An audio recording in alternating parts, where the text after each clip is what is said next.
Chapter हम लोगों का है मशीन आवर रेट। सबसे पहले ये समझना होगा कि आखिर मशीन आवर रेट क्या है, क्यों पढ़ते हैं ये वाला चीज। देखो, जनरली हम कॉर्पोरेट सेक्टर में देखते हैं तो क्या होता है, या मैन्युफैक्चरिंग इंडस्ट्रीज में हम क्या देखते हैं कि डिफरेंट डिफरेंट मशीनरीज है जिसके थ्रू हम किसी गुड्स का प्रोडक्शन करते हैं। जब आप किसी भी गुड्स को प्रोड्यूस करोगे तो उस गुड्स का कॉस्ट कैसे निकलता है। अगर हम सिर्फ कॉस्ट की बात करेंगे, जब कभी भी आप कोई गुड्स प्रोड्यूस करते हो, जैसे ही आप कहते हो कॉस्ट,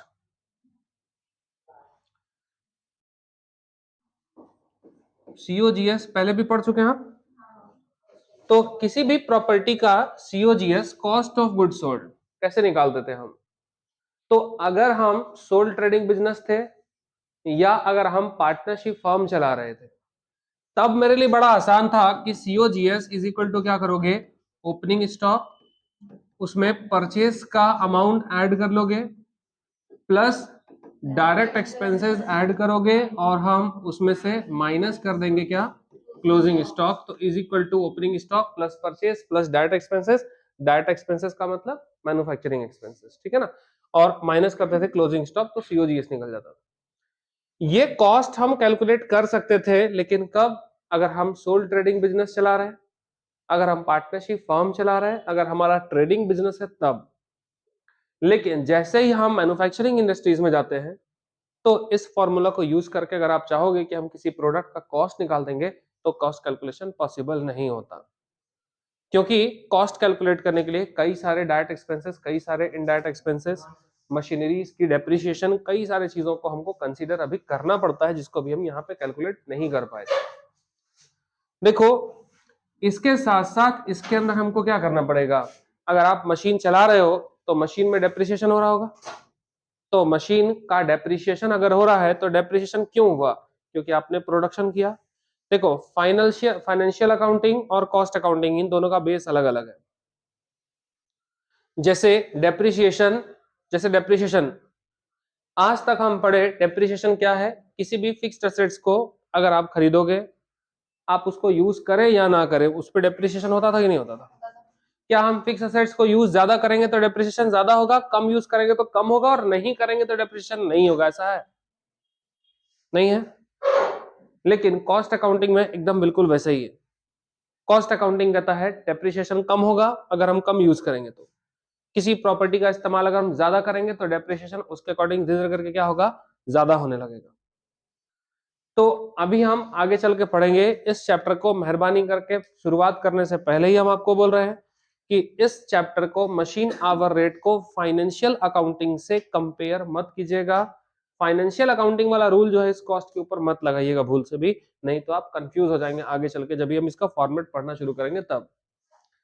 अगर पूछता है आपसे कि मशीन आवर रेट क्या है, किसको कहते हो machine hour rate, machine hour rate क्या है, meaning of machine hour rate अगर देखोगे तो साफ साफ से कह रहा है it refers to the overhead, है ना, incurred for a running of machine for 1 hour. मतलब मीनिंग क्या निकल रहा है, कोई भी मशीन जो हम 1 घंटे चला रहे हैं, तो उस 1 घंटे को, उस मशीन को ऑपरेट करने में मेरा कितना कॉस्ट आता है, ये जानने के लिए हम एक चैप्टर पढ़ेंगे जिसको हम मशीन आवर रेट बोलते हैं। अब कहोगे 1 घंटा अगर एक मशीन चलता है तो उसके 1 घंटे का कॉस्ट निकाल के हम क्या कर लेंगे।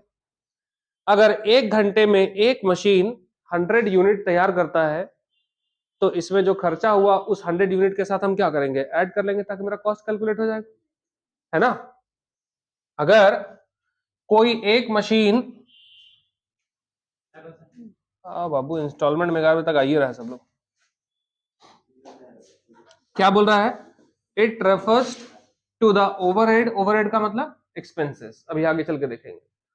बोल रहा है इसका मतलब किसी ऐसे रनिंग एक्सपेंसेस से है, कोई मशीन अगर हम 1 घंटा चला रहे हैं, कोई भी मशीन अगर हम 1 घंटा उसको ऑपरेट करते हैं, तो 1 घंटा ऑपरेट करने पर कितना कॉस्ट आएगा, कितना पैसा खर्च होगा, ये जानना हम उसको मशीन आवर रेट में पढ़ेंगे। नाम ही चैप्टर का देखो लिखा हुआ मशीन आवर रेट, मतलब मशीन का आवरली रेट क्या होगा अगर हम उसको 1 घंटा ऑपरेट करें। तो आप कहोगे क्यों निकालेंगे, हम तो बोल रहे हैं आपको, सपोज करो कि कोई एक मशीन है जिसको लगातार 1 घंटा चलाए, तो सपोज करो कि 1000 रुपया मेरा इस मशीन पर खर्च होता है, ये हो गया 1 घंटे का कीमत। तो इस 1000 रुपया का क्या करेंगे, एक मशीन 1 घंटा चलता है तो मेरा 1000 रुपया खर्च होता है इस मशीन को चलाने में। तो इसका हम करेंगे क्या, करेंगे कुछ यूं कि 1000 रुपया मेरा खर्च हुआ तो हम 100 यूनिट गुड्स जो है वो प्रोड्यूस किए।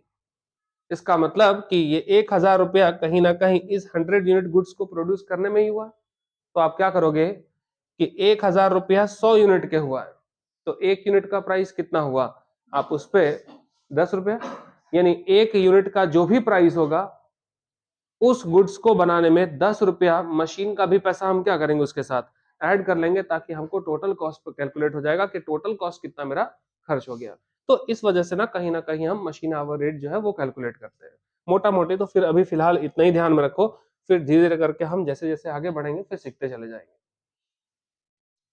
Machine hour rate is equal to कैसे कैलकुलेट करते हो, तो बोल रहा है सिंपल सी बात है कि जितने भी ओवरहेड्स है, जितने भी एक्सपेंसेस होंगे उस मशीन से रिलेटेड जो भी एक्सपेंसेस है उसको ऐड कर लो, और उसको जितना भी ऑपरेटिंग आवर है उससे क्या कर लेना, डिवाइड कर लेना। 1000 रुपया खर्च करते हैं, सपोज कि 1000 रुपया अगर हम खर्च करते हैं तो मशीन चलता है 10 घंटे। तो ऑब्वियसली कोई फॉर्मूला तो है नहीं कोई बहुत बड़ा, है ना। 1000 खर्चा किए तो मशीन चला मेरा 10 घंटा, तो 1 घंटे का खर्चा कितना, 10 से डिवाइड कर लेना, पता चल जाएगा, है ना। 1000 रुपए का तेल डाले थे जनरेटर में, चलाए तो 10 घंटा चला, तो इसका मतलब है कि उस जनरेटर को अगर आप चलाओगे तो 1 घंटे का कीमत कितना आ रहा है, यानी जो भी आप इलेक्ट्रिसिटी यूज कर रहे हो, जितना भी इलेक्ट्रिसिटी यूज कर रहे हो घर के अंदर, कहीं ना कहीं 100 रुपया पर घंटा आपको उसके लिए कीमत चुकाना पड़ रहा है। तो ये कोई फॉर्मूला, कोई अजीबोगरीब फॉर्मूला या कुछ याद करने वाला कंसेप्ट नहीं है, लेकिन चूंकि कॉस्ट अकाउंटिंग आपके बीकॉम में पहली बार है इसलिए हमको छोटा छोटा चीज बताना पड़ रहा है। नहीं तो ये कोई फॉर्मूला नहीं, कॉमन कंसेप्ट है। 1000 लगाए 10 घंटा चला तो 1 घंटे की कीमत कितना है, 100 रुपया है। तो इस तरह से इस छोटे से फॉर्मूला को यूज करके आप निकाल सकते हो। अब देखो types of machine hour rate, एक सिंपल और ऑर्डिनरी मशीन रेट, और दूसरा बोल रहा है कंपोजिट और कंप्रिहेंसिव मशीन आवर रेट। अब इसमें चक्कर क्या है, देखो सिंपल और ऑर्डिनरी मशीन आवर रेट निकालोगे तो सिंपल और ऑर्डिनरी मशीन आवर रेट हम कब निकालेंगे और कंपोजिट कब निकालेंगे, दोनों को निकालने का तरीका अलग अलग आप सोचिएगा है, लेकिन ऐसा नहीं है। बस एक जो हम सिंपल निकालेंगे उसमें बहुत ज्यादा डिटेल्स में नहीं पढ़ेंगे, एकदम शॉर्ट समरी करके पढ़ लेंगे, और जब हम कंपोजिट पढ़ेंगे तो हर एक चीज को डिटेल में पढ़ेंगे। एक डिटेल है, एक उसी का समरी है। अगर आप कंपोजिट पढ़ते हो तो सिंपल हो जाएगा। सिंपल, बड़ा सिंपल और ऑर्डिनरी मशीन आवर रेट का मतलब क्या है, generally it means only the total machine expenses और the total variable expenses like power, fuel, repair, depreciation, है ना, of the machine which are directly connected with the operation of the machine hour rate, जो भी है per hour rate. कह रहा अगर हम सिंपल मेथड यूज करना चाहते हैं, बहुत ज्यादा डेप्थ में नहीं जाना चाहते, तो उस केस में कहता है कि हम जनरली क्या करते हैं, मशीन के लिए हम कितना इलेक्ट्रिसिटी यूज करते हैं, यहाँ पावर वर्ड का मतलब क्या है, heavy consumption of electricity is called power. तो बोला अगर हम इलेक्ट्रिसिटी में पावर यूज कर रहे हैं कितना, फ्यूल कितना यूज कर रहे हैं, रिपेयर, डेप्रिसिएशन, इन चीजों पर मेरा कितना खर्च होता है, जनरली हम इन सभी चीजों को अगर ऐड कर ले तो हम इन्हीं चीजों को मशीन आवर रेट में ऐड करते हैं। मतलब कब आप ऐसा करोगे, जब आप सिंपल और ऑर्डिनरी मशीन आवर रेट निकालना चाहते हैं तब। लेकिन कहता है कि अगर हम कंपोजिट या कंप्रिहेंसिव मशीन आवर रेट निकालना चाहें तो उस केस में हमारा जो डिटेल है वो कहीं ना कहीं कुछ ज्यादा ही बढ़ जाता है। और आप एक्चुअल में आपके बुक में जितना भी क्वेश्चन है वो कंपोजिट को लेकर होगा, स्टार्टिंग का कुछ क्वेश्चन जो होगा वो सिंपल से रिलेटेड है। देखो क्या बोल रहा है, कंपोजिट मशीन आवर रेट का मतलब है ना, total variable expenses per hour plus total fix charges. यानी जैसे ही हम कंपोजिट में गए तो हम अपने सारे एक्सपेंसेस को, मतलब कोई भी मशीन चलाने के लिए जितना भी खर्च होगा हम उन सारे खर्चों को दो ग्रुप में बांट लेंगे। एक होगा तुम्हारा फिक्स चार्जेस, फिक्स चार्जेस या जिसको आप बोलते हो स्टैंडिंग चार्जेस। फिक्स चार्जेस या स्टैंडिंग चार्जेस का मतलब क्या होता है कि मशीन ऑपरेट हो ना हो चार्जेस पे करना है, तो हम उसको स्टैंडिंग चार्जेस या हम उसको फिक्स चार्जेस बोलते हैं।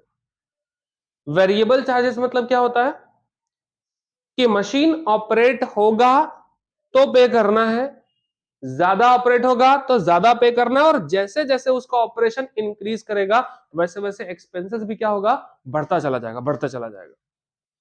तो कहता है कि जब भी हम कंपोजिट मशीन आवर रेट निकालेंगे या कंप्रीहेंसिव निकालेंगे, तो कहता है it means the total variable expenses per hour, उसमें हम प्लस करेंगे टोटल क्या है, फिक्स्ड आवर, जिसको आप स्टैंडिंग चार्जेस भी बोल सकते हो या जिसको आप यहां पर इस चैप्टर में वेरिएबल चार्जेस भी कह सकते हो। हम उन दोनों को जोड़ेंगे। अभी आपको क्या करना पड़ेगा कि पहले आगे चलकर हम लिस्ट देखेंगे कि कौन कौन सा एक्सपेंसेस है जो फिक्स चार्जेस के अंदर आता है, उसका लिस्ट तैयार करेंगे। कौन कौन से ऐसे एक्सपेंसेस हैं जो वेरिएबल चार्जेस के अंदर आते हैं, हम उसको भी ऐड करेंगे, अलग अलग देखेंगे। और जब सब कुछ आ जाएगा हमको, तो जाकर के उन सबको ऐड कर देना पड़ेगा, तो इज इक्वल टू हम तब देखेंगे कि हमारा क्वेश्चन जो है वो सॉल्व होगा। यहां पे देखना,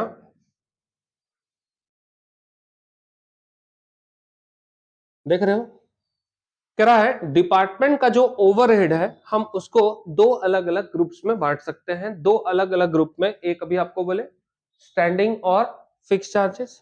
देखो नाम से लिख रहा है स्टैंडिंग मतलब स्थिर है तब भी चार्ज पे करना है, और वेरिएबल चार्जेस का मतलब टाइम टू टाइम इंक्रीज या डिक्रीज हो सकता है।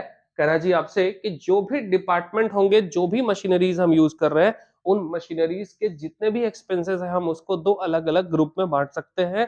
एक हमारा ग्रुप होगा स्टैंडिंग चार्जेस जिसको आप फिक्स चार्जेस कहते हो, और वेरिएबल चार्जेस जो टाइम टू टाइम इंक्रीज या डिक्रीज हो सकता है। ये डिपेंड होता है मशीन के ऑपरेशन के ऊपर कि कितना आप इस्तेमाल कर रहे हो।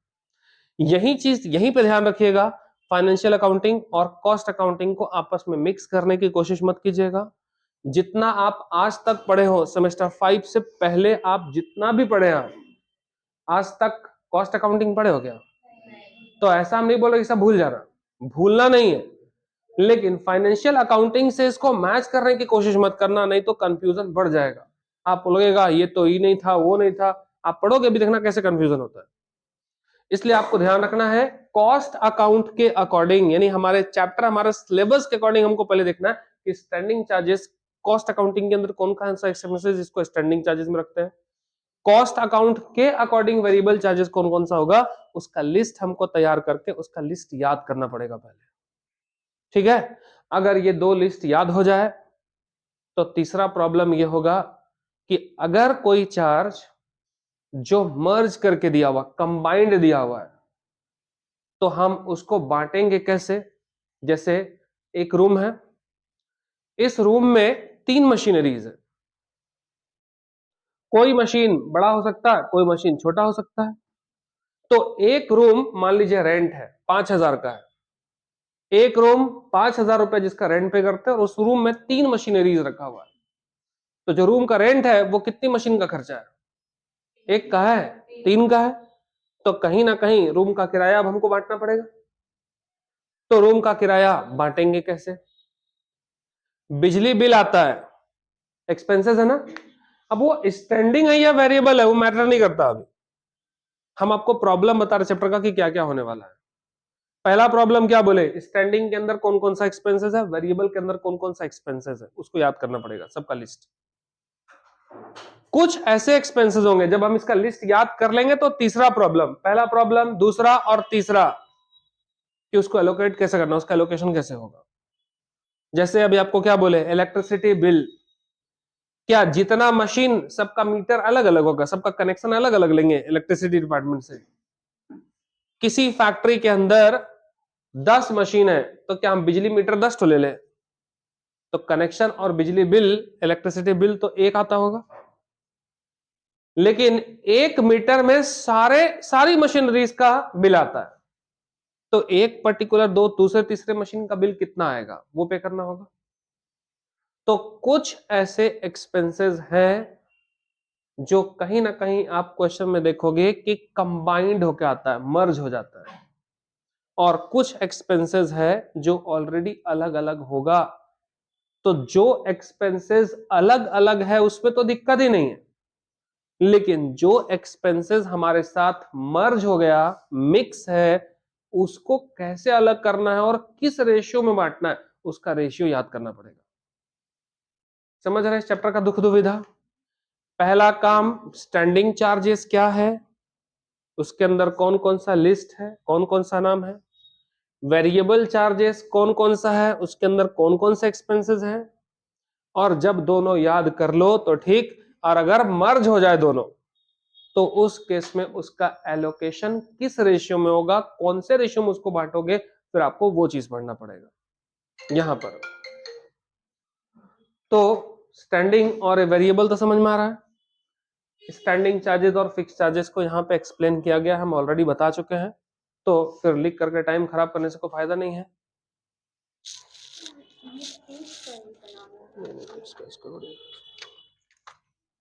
यहाँ से बस क्वेश्चंस करना है बस, ठीक है। अब देखो स्टैंडिंग चार्जेस क्या है, अब उस पर डिस्कस और बहस नहीं कर रहे फालतू का, देख लीजिएगा। देखो फिक्स एक्सपेंसेस और उसका एलोकेशन। अच्छा, फिक्स एक्सपेंसेस और वेरिएबल एक्सपेंसेस में बांटना किसको पड़ेगा? क्या हम दोनों को बांटेंगे, दोनों मर्ज हो सकता है, एक साथ मिला के दिया रहेगा। स्टैंडिंग चार्जेस या वेरिएबल चार्जेस, दोनों ही हमेशा क्वेश्चन में मिक्स करके दिया रहेगा, आपको खुद से निकाल लेना है स्टैंडिंग कौन सा, वेरिएबल कौन सा, स्टैंडिंग कौन सा, वेरिएबल कौन सा, ये तो निकालना है। लेकिन जो वेरिएबल चार्जेस होगा कहीं ना कहीं आपको उसी को बांटना पड़ेगा, फिक्स चार्जेस को बांटने का जरूरत नहीं पड़ेगा, क्योंकि फिक्स चार्जेस ऑलरेडी दिया रहेगा तुमको। अब यहां पे देखो क्या करना है, जैसे बोल रहा है rent, rate and taxes, sorry हम उल्टा बोल रहे हैं, फिक्स चार्जेस जो है उसको बांटना होगा, जो वेरिएबल चार्जेस तुमको खुद ही दे देगा। जैसे देखो रेंट, रेट और टैक्स, जैसे भी हम आपको क्या बोले, एक कमरा, कमरे में 2 3 4 मशीन लगा हुआ है, मशीन का साइज भी सेम नहीं है, नहीं तो कहते हैं कि एक कमरे का किराया 4000, उसमें 4 मशीन, तुमको 1-1 हजार बांट लेंगे। 1-1 हजार कब बांटोगे? अगर सारा मशीन सेम स्पेस लेता है तो आप बराबर बराबर बांट सकते हो, लेकिन अगर किसी मशीन का हाइट बड़ा छोटा है, स्पेस ज्यादा कम लेता है, तो ऐसी स्थिति में उसका बंटवारा कैसे होगा, किराया किस रेशियो में बांटोगे? तो कहता है आपसे कि अगर रेंट और रेट की बात करोगे, रेंट की बात करोगे, तो इस तरह से इसको इग्नोर कीजिएगा अभी। हाँ, रेट एंड टैक्सेस को इग्नोर करिए, यहां देखो रेंट सिर्फ फोकस करो, रेंट। बोला रेंट को कैसे बांटोगे? तो सिंपल सी बात है, रेंट को बांटने का मेरे पास और कोई ऑप्शन ही नहीं है, एक ही तरीका है, जो मशीन जितना ज्यादा एरिया कवर करता है उस एरिया के अकॉर्डिंग ही हम उसका प्रोपोर्शन निकालेंगे, रेशियो निकालेंगे, और उस रेंट को हम उसी प्रोपोर्शन में बांट देंगे।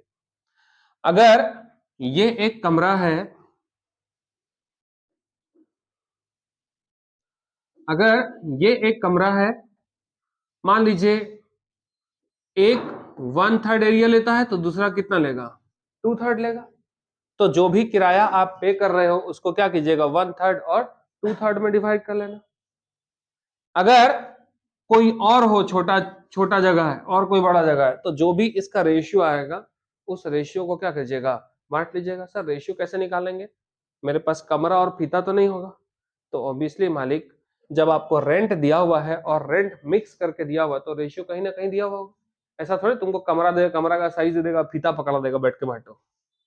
तो ऑब्वियसली कहीं ना कहीं सेंस लगाना कि कहीं ना कहीं ये रेशियो मेरे पास होगा जरूर क्वेश्चन में। लाइटिंग, लाइट को कैसे बांटोगे? लाइट जिस डिपार्टमेंट में जितना इलेक्ट्रिसिटी कंज्यूम्ड हो रहा है हम उसको कैसे नापते हैं, यूनिट में नापते हैं, यूनिट में मेजरमेंट कर सकते हैं। या तो उसको यूनिट में बांटोगे या फिर कितना पॉइंट इलेक्ट्रिसिटी यूज हो रहा है उसके अकॉर्डिंग बांट सकते हो। जैसे एक कमरा है, उसमें 2 बल्ब जलता है, किसी में 3 किसी में 5, तो क्या करोगे, उसका इलेक्ट्रिसिटी कंजम्पशन या तो यूनिट में होता होगा, और अगर यूनिट में भी नहीं हो सकता सपोज करो, तो उस केस में क्या करोगे कि यूनिट में नहीं बांटोगे तो पॉइंट्स वाइज बांट लीजिएगा। जैसे मेरे कमरे में 10 बल्ब जलता है, तो 10 पॉइंट हो गया, तो 10 पॉइंट का एक चार्ज रख लो, वो चार्ज आपका पे करना होगा। तो यहां कह रहा है आपसे कि लाइटिंग को कैसे बांटोगे, तो नंबर ऑफ लाइट या पॉइंट ऑफ ईच मशीन और floor are occupied by each machine. कह रहा है या तो आप उसको पॉइंट में बांटोगे, जनरली देखिएगा अगर आपके आसपास में जनरेटर का कनेक्शन होगा, अगर आप बिजनेसमैन हैं, शाम को दुकान खुला, अब शाम में पता नहीं अंधेरा हो जाए क्या हो जाए, तो हम क्या करते हैं, जनरेटर का कनेक्शन लेकर रखते हैं। जनरेटर का कनेक्शन कैसे होता है, किसी भी दुकान में अगर आप में से किसी के पास दुकान में जनरेटर का कनेक्शन अगर है, तो जनरेटर का कनेक्शन दुकान में तुमको कैसे दिया था, मीटर लगा के। तो जनरेटर का कनेक्शन क्या होता है, पॉइंट बोल के दिया जाता है। जिसका जनरेटर है ना, वो आपसे पूछेगा क्या जलाओगे, पूछेगा पहले क्या चलाना है, आप कहोगे 2 बल्ब जलाएंगे, तो तुमसे क्या करेगा, वो बोलेगा एक बल्ब का चार्ज 500, तो 2 बल्ब जलाओगे भाई तो 1000 चाहिए। अब 2 के बदले कनेक्शन तो तुम्हारे पास आ गया, अब 2 के बदले अगर तुम 3 चला लोगे, 4 जला लोगे, तो पता चलेगा क्या उसको, नहीं, लेकिन इलीगल है ना। कभी भी देख लेगा, पैसा सा मांगने आ गया, किसी वजह से बाजार में घूमने आया, देख लिया कि 2 के बदले तुम 3 जलाए हो, तो अगली बार तुमसे 3 का ही चार्ज करने लगेगा, क्योंकि तुम जलाए हो, 2 बोले 3 जला, 3 जलाए ना जी, पैसा लाओ 3 का। तो जनरली जब कोई भी जनरेटर का कनेक्शन, अब बोलोगे तुम फ्रिज जलाएंगे, चार्ज बढ़ा लेगा, बोलोगे एसी चाहिए जनरेटर कनेक्शन, तो क्या करेगा, उसका चार्ज बढ़ाएगा। यानी पहले डिपेंड होता है कि आप क्या चलाना चाह रहे हो, क्या यूज कर रहे हो, उसके एक पॉइंट का कीमत कितना है। एसी जलाओगे तो 1 पॉइंट का चार्ज ये है, बल्ब जलाओगे तो 1 पॉइंट का चार्ज ये है, फ्रिज का 1 पॉइंट का चार्ज ये। अब तुमको क्या चलाना है, तो रेट लिस्ट तैयार कर लो। तो बोल रहा है कि अगर लाइटिंग के लिए आपके पास कुछ पता नहीं कि कैसे बांटना है, तो कंडीशन बोल रहा है कि या तो आप उसको नंबर ऑफ लाइटिंग पॉइंट के अकॉर्डिंग बांट सकते हो, या फिर आपको बोल सकता है यहां पे कि है ना, या फिर जो मशीन जितना इंगेज्ड है, जितना पावर कंज्यूम कर रही है, आप उसको उसके यूनिट में भी बांट सकते हो। सपोज करो कि एक मशीन 1 घंटे में 1 यूनिट इलेक्ट्रिसिटी लेता है, उसको पता है, तो भाई 1 यूनिट का कॉस्ट दे दो। जनरली 1 किलोवाट बिजली कब खपत होगा, अगर आप 1000 वाट का बल्ब, एसी, हीटर कुछ भी चला रहे हो, तो 1 घंटे में वो 1 किलोवाट इलेक्ट्रिसिटी कंज्यूम करता है। अगर एसी चला रहे हैं और 1 टन का एसी है, तो 1 घंटे में वो 1 यूनिट जनरली क्या करेगा, कंज्यूम कर देगा। तो वो तो ऐसे भी पता है 1 घंटे का 1 यूनिट, तो 1 यूनिट का चार्ज पे कर दो, अगर 1 घंटा निकालना है तो आपको ध्यान रखना है कि इसी को कसम नहीं खाना है, यही है मेरा आंसर। लाइटिंग अगर है तो पर यूनिट भी हम उसको बांट सकते हैं, क्वेश्चन दिया रहेगा।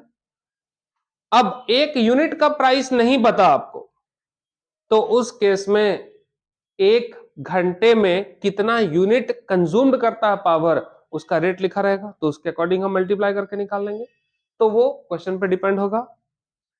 हीटिंग और लाइटिंग में क्या डिफरेंस है, हीटिंग और लाइटिंग दोनों सेम है, बस लाइटिंग इलेक्ट्रिसिटी का कंजम्पशन थोड़ा लोअर है, बल्ब, एसी, पंखा, फ्रिज ये चलाने के लिए, तो लाइटिंग। और अगर उसी इलेक्ट्रिसिटी का कंजम्पशन हो रहा है कहां पर, मशीनरीज के अंदर, तो उसको हम किस में लिखेंगे, हीटिंग। आप कहेंगे सर हम पढ़ रहे हैं मशीन आवर रेट, तो उसका बल्ब से क्या काम है। आप एक बात बताइए, ये कमरा है, इसमें मशीन रख देते हैं और सारा बल्ब बुझा देते हैं, उसके बाद काम करो, हो जाएगा, मशीनी में हाथ डाल देना, है ना, प्रोडक्ट बनने के बदले तुम ही बन के निकल जाना बाहर। तो अगर ये कमरा है और इसमें बल्ब जल रहा है, तो बल्ब क्यों जल रहा है, ताकि उस मशीन पे वर्कर्स काम कर पाए, दिखे सबको। तो जो लाइटिंग हो रहा है उसका कॉस्ट भी किसके साथ ऐड हो रहा है, उस मशीन के साथ ना कॉस्ट ऐड हो रहा है। इसलिए ध्यान रखिएगा कि मशीन आवर रेट का मतलब खाली मशीन ही नहीं गिनते जाना है, आपको फोकस करना है कि मशीन को ऑपरेट करने में जरूरी नहीं कि मशीन ही सिर्फ देखना है। जबकि हम क्या बोले आपको, लाइट और हीटिंग में क्या डिफरेंस है कि इलेक्ट्रिसिटी का कंजम्पशन अगर बहुत ज्यादा हो रहा है तो हीटिंग, और उसका कंजम्पशन अगर थोड़ा कम है तो हम उसको बोलते हैं लाइटिंग। लाइटिंग का मतलब सिर्फ रोशनी ही नहीं है, बल्ब भी यूज कर सकते हो, ठंड है तो हीटर भी यूज कर सकते हो, गर्मी है तो एसी भी यूज कर सकते हो। सबको हम किसके अंदर रखते हैं, लाइटिंग के अंदर रखते हैं। और हीटिंग का मतलब कि मशीनरीज के लिए हम मशीन में जो इलेक्ट्रिसिटी लगा रहे हैं उसको हम हीटिंग के अंदर रख रहे हैं। तो आपको ध्यान रखना है यहाँ पे कि लाइटिंग और हीटिंग दोनों हो सकता है, बस लाइटिंग और हीटिंग में सिर्फ थोड़ा सा, सिर्फ आपको यही डिफरेंस दिखेगा। क्या जो क्लिक हो जाता है ना,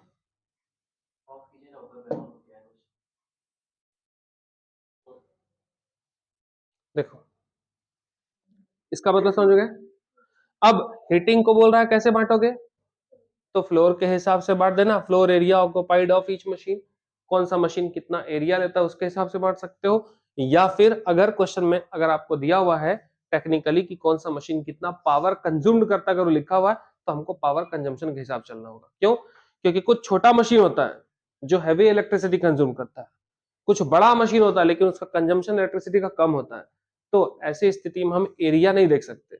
तो मशीन कभी कभी अगर कुछ नहीं मालूम तो एरिया के हिसाब से बांट दो। क्यों?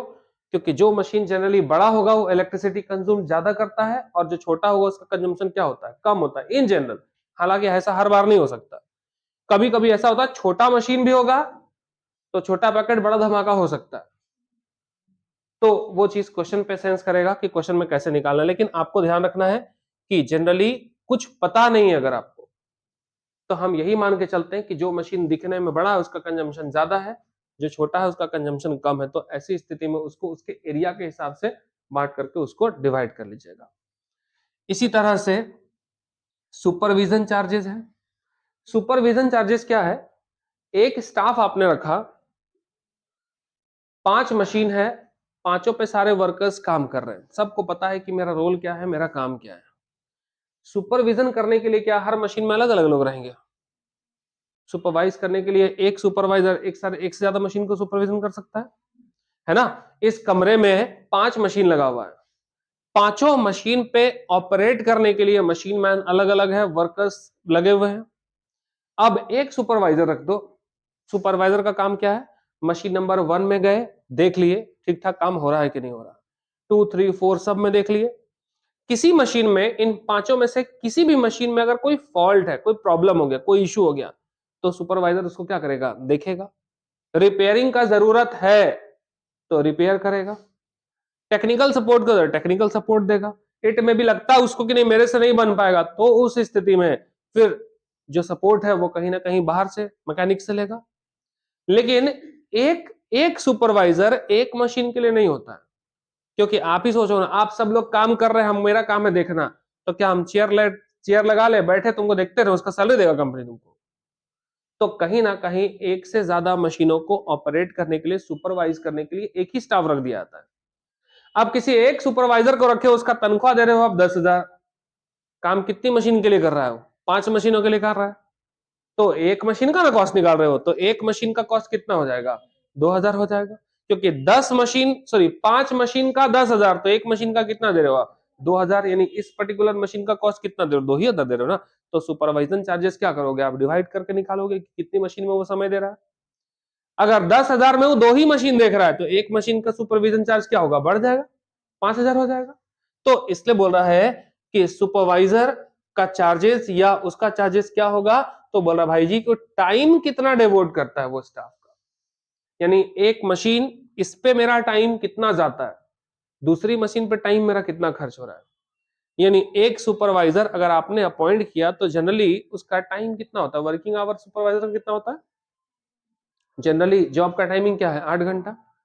अब 8 घंटे में हम 6 घंटा 1 नंबर में देते हैं और 2 घंटा दूसरी मशीन में देते हैं, तो 6:2 में बांट देना उसका जो भी सैलरी होगा। अगर हम दोनों में बराबर देते हैं तो बराबर, और कोई भी रेशियो नहीं दिया हुआ है तो डायरेक्टली डिवाइड कर दोगे। 10,000 में 5 मशीन तो एक मशीन का 2,000, क्योंकि वहां पे कोई कुछ भी और पता नहीं है हमको। तो इस केस में हम जो है ना उसका चार्जेस इस तरह से जोड़ सकते हैं। Canteen expenses and welfare expenses, canteen expenses समझते हो, वर्कर्स और एम्प्लॉइज को क्या करोगे, आओ भगत, इज्जत सत्कार, खाना पीना, रिफ्रेशमेंट, जो भी खा सकते हो, तो उसके वेलफेयर के लिए कैसे करोगे, नंबर ऑफ वर्कर्स, कौन से मशीन में कितने नंबर ऑफ वर्कर्स इंगेज है, मशीन 1 में कितने वर्कर्स काम करते हैं, 2 में 3 में कितना, तो नंबर ऑफ वर्कर रेशियो में बांट देंगे हम उसको। इसी तरह से इंश्योरेंस, जनरल चार्जेस, अभी हम देखेंगे, डिस्कस करेंगे, अब एक एक करके करेंगे तो तुमको भी नींद आना शुरू हो जाएगा कि हम क्या कर रहे हैं चीज। यहां से आपका स्टोरी शुरू होता है, यहां से आपकी जिम्मेदारी है, पहले याद करोगे। देखो, अगर हम फॉर्मेट पढ़ेंगे मशीन आवर रेट का, कि हम मशीन आवर रेट कैसे पढ़ेंगे, तो सबसे पहले देखो यहाँ पे पर्टिकुलर इस कॉलम को ड्रॉ करो, या एक कॉलम ड्रॉ कर लो, कोई प्रॉब्लम नहीं है, दोनों अलग अलग नहीं लेना है। ये हमारा इनर कॉलम है, ये वाला हम लोगों का आउटर फाइनल कॉलम है। देखिए, सबसे पहले स्टैंडिंग चार्ज और फिक्स चार्जेस लिखोगे, स्टैंडिंग चार्जेस या फिक्स चार्जेस। स्टैंडिंग चार्जेस के अंदर ये लिस्ट है, रेंट, रेट, टैक्सेस। नहीं लिखा हुआ है तो बांटोगे कैसे, बांटने का जुगाड़। लाइटिंग, हीटिंग, इसका रेशियो कैसे बांटना है। Supervision, labour, insurance, manager salary, foreman salary, canteen expenses, consumable store जैसे lubricant, cotton, waste etcetera use होता है, तो ये सब चीज, और अदर एक्सपेंसेस को कैसे बांटोगे, मतलब ये वाला एक्सपेंसेस हम लोगों का कौन सा हो गया, तो ये हो गया हमारे लिए स्टैंडिंग चार्जेस। अब इसको स्टैंडिंग चार्जेस क्यों बोलते हैं, जरा खुद ही सोचो। इन सभी एक्सपेंसेस को देखो, इन सारे एक्सपेंसेस को देखकर आपको क्या लगता है, फिक्स है कि नहीं है? क्या मशीन के ऑपरेट होने या ना होने से इनका कोई रिलेशन है? इस कमरे में अगर हम 2 मशीन रखते हैं, उसका किराया 6,000, तो मशीन चलाएं ना चलाएं, बंद करके रखे या दिन रात चलाएं, मैं क्या मेरा किराया बढ़ जाएगा या घट जाएगा, कुछ होगा क्या? नहीं होगा ना। तो इसमें से कौन सा ऐसा एक्सपेंसेस है जिसको देखकर आपको लगता है कि नहीं, ये स्टैंडिंग चार्जेस नहीं होना चाहिए? मशीन में काम हो या ना हो, ये वो चार्जेस है जो मुझे पे करना ही पड़ेगा। देखो जरा सा, लाइटिंग एंड हीटिंग, अगर फैक्ट्री है और मान लीजिए कि काम बंद है, लॉकडाउन लगा हुआ, काम बंद है, तो क्या होगा, बल्ब नहीं जलाएंगे, अंधेरा करके रखेंगे फैक्ट्री में, भले चोरी हो जाए, ऐसा हो कभी भी? हीटिंग का जरूरत हो ना, वो अलग बात है, लाइटिंग का जरूरत है कि नहीं? क्योंकि फैक्ट्री है, पूरा बल्ब बुझा कर रख दो पूरा 2 महीना तक, ऐसा तो नहीं होगा। तो इलेक्ट्रिसिटी में लाइटिंग का जरूरत जरूर होगा, भले पावर का यूज है नहीं, वो अलग चीज है, लेकिन लाइटिंग का तो जरूरत होगा। अगर फैक्ट्री बंद भी है, सिक्योरिटी गार्ड होगा कि नहीं होगा? तो गर्मी का दिन है तो गार्ड पंखा चलाएगा कि नहीं चलाएगा, बल्ब जलाएगा कि नहीं जलाएगा, मतलब कि लाइटिंग कौन सा होगा, स्टैंडिंग चार्जेस होगा। सुपरविजन एक्सपेंसेस, आप कहेंगे कैसे सुपरविजन स्टैंडिंग चार्जेस होगा? देखिए, जो एम्प्लॉइज होंगे, एम्प्लॉय का सैलरी फिक्स होता है, वो अनऑर्गेनाइज सेक्टर के वर्कर नहीं है कि आज काम ज्यादा है तो ठेकेदार को बोलो और ज्यादा वर्कर मंगा लो, कल को काम कम हो जाएगा सबको निकाल देंगे, ऐसा तो नहीं होता। जनरली किसी कंपनी में जो वर्कर्स और एम्प्लॉय कंपनी के पेरोल पे होते हैं, वो कंपनी के लिए क्या होते हैं, स्टैंडिंग चार्जेस होंगे, वेरिएबल चार्जेस नहीं होता कभी भी, क्योंकि उनपे काम कंपनी में ज्यादा हो, कंपनी के ऊपर प्रेशर ज्यादा है, कम है, लॉकडाउन है, डिमांड कम है, डिमांड ज्यादा हो गया, उससे उसको फर्क नहीं पड़ता, उनको सैलरी क्या पे करना पड़ेगा, फिक्स पे करना पड़ेगा। इंसेंटिव बेसिस पे काम थोड़ी कर रहा है एम्प्लॉइज और वर्कर, या वो कॉन्ट्रैक्चुअल एम्प्लॉय नहीं है। हम क्या बोल रहे हैं बार बार आपको, कंपनी अगर है और कंपनी के पेरोल पे काम कर रहा है, कंपनी का परमानेंट एम्प्लॉय है, तो ऐसे में कंपनी में काम हो कम ज्यादा कुछ भी हो, उनको सैलरी पे करना ही पड़ेगा। इस वजह से जो सुपरवाइजर चार्जेस देख रहे हो या लेबर वेलफेयर एक्सपेंसेस देख रहे हो, ये आपको करना ही पड़ेगा, इसलिए हम इसको स्टैंडिंग चार्जेस बोलते हैं। इंश्योरेंस तो तुम समझ सकते हो, काम हो नहीं हो इंश्योरेंस तो करना होगा। इसके बाद मैनेजर सैलरी, इंप्लॉइज, मैनेजर हो या कोई भी इंप्लॉइज, जो मेरे परमानेंट इंप्लॉय, उनको सैलरी हमको पे करनी है, चाहे वो कोई भी हो। आप कहेंगे कैंटीन एक्सपेंसेस, ये कैसे स्टैंडिंग चार्जेस है?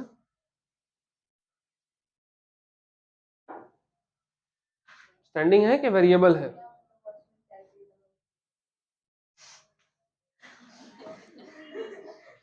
देखो कैंटीन एक्सपेंसेस को हम इसमें क्यों रखें? कैंटीन को ऑपरेट करने के लिए स्टाफ होंगे कि नहीं होंगे आपके पास? ठीक है, इसी तरह से कैंटीन के अंदर गैस, कैंटीन के अंदर स्टोव, मशीनरीज, उसके स्टाफ, वर्कर्स, कहीं ना कहीं आप उसको बोल सकते हो डिमांड बढ़ गया घट गया, फिक्स चार्जेस होता है। जैसे सपोज करो कि वर्कर्स और एम्प्लॉय हैं, सुबह 9 बजे सबको 1 कप चाय मिलेगा, कंपनी का रूल है। तो क्या गिनती गिन करके चाय बनाया जाएगा? अगर मेरे पास 100 स्टाफ है तो 100 कप चाय बनेगा। बनने के बाद कोई ले, दोबारा पी ले, ज्यादा पी ले, कम हो जाए, शॉर्टेज हो जाए, उससे कोई मतलब नहीं है उसको, क्योंकि वो क्या है, एक फिक्स कॉस्ट की तरह गिनती होता है। क्योंकि आप रोज रोज बजट बढ़ा सकते हो, घटा सकते हो, ऐसा नहीं हो सकता कभी भी। इस वजह से हम इसको यहाँ पे इसके अंदर रख रहे हैं। कंज्यूमेबल स्टोर और अदर एक्सपेंसेस। इसके बाद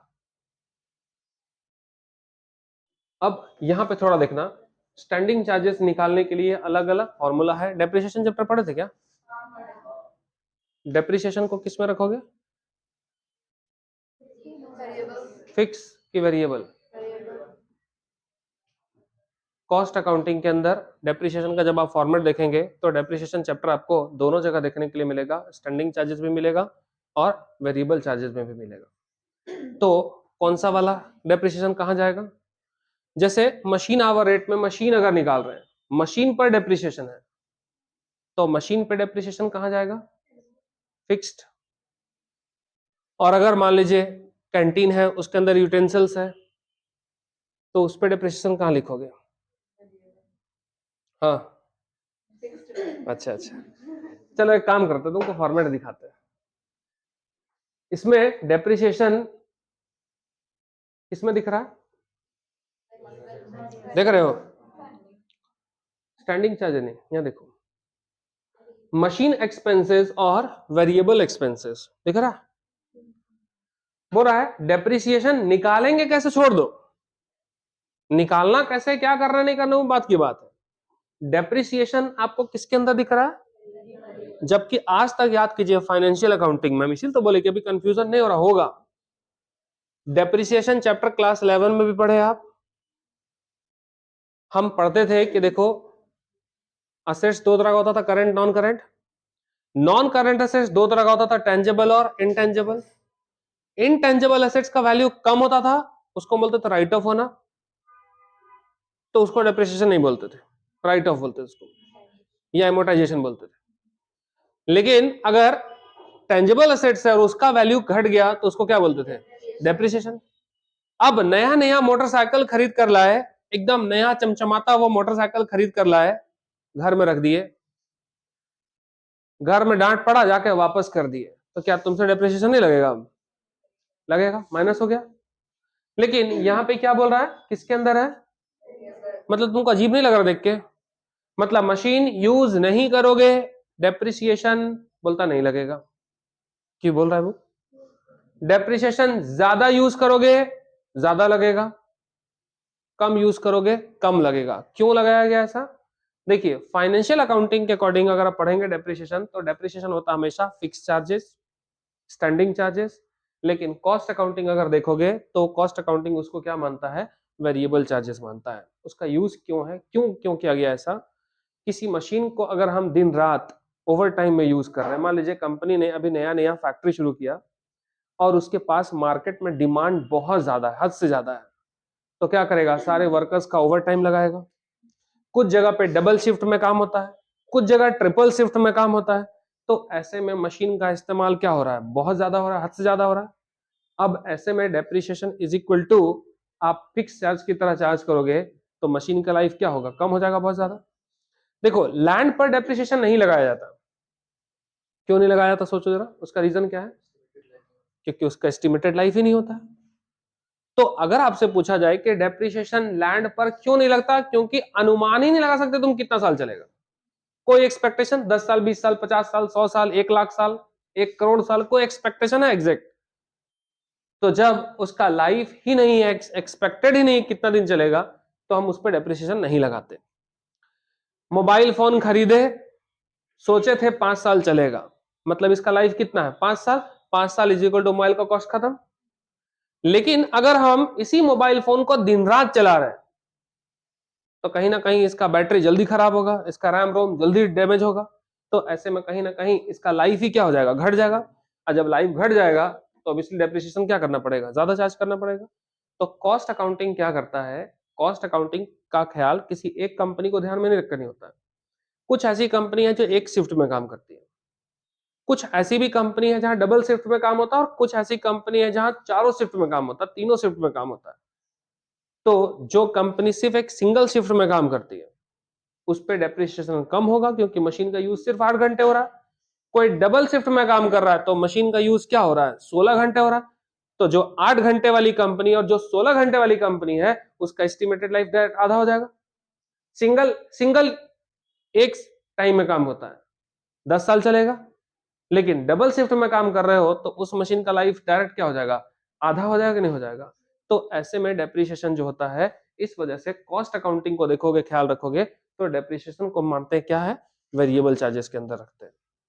डेप्रिसिएशन इज इक्वल टू कैसे निकालते थे, याद होगा आपको, कॉस्ट ऑफ मशीन, उसमें से स्क्रैप वैल्यू को क्या करेंगे, माइनस करते थे। स्क्रैप वैल्यू का मतलब क्या होता था, एक एस्टिमेटेड लाइफ के बाद जब हम उस प्रॉपर्टी को कबाड़ में बेच देंगे तो जो पैसा हमको रिकवर होगा उसको बोलते थे क्या, स्क्रैप वैल्यू। स्क्रैप वैल्यू को ही हम लोग बोलते थे सैल्वेज वैल्यू, इसी का नाम होता था फेच वैल्यू, ठीक है। और इसी को हम लोग, तुम लोग का फेवरेट, ब्रेकअप वैल्यू भी बोलते थे, ठीक है।